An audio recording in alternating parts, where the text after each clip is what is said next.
today we are going to make dumplings from scratch. The ingredients that we are going to use are 250 grams of Pilmico wooden spoon or all-purpose flour, 1/2 teaspoon of salt, and 125 ml of water. We're going to start by mixing the flour and the salt.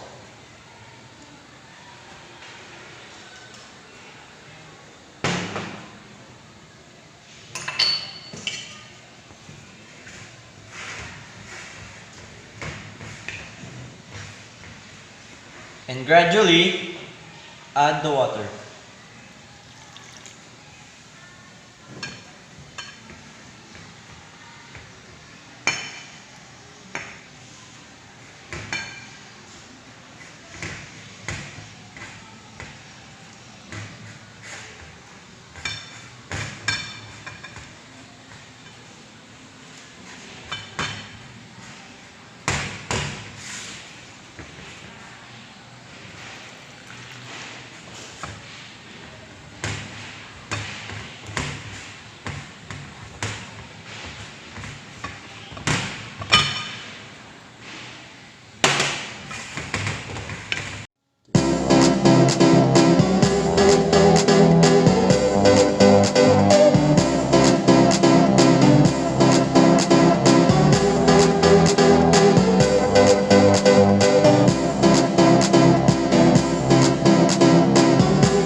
After kneading our dough, it should be look like this.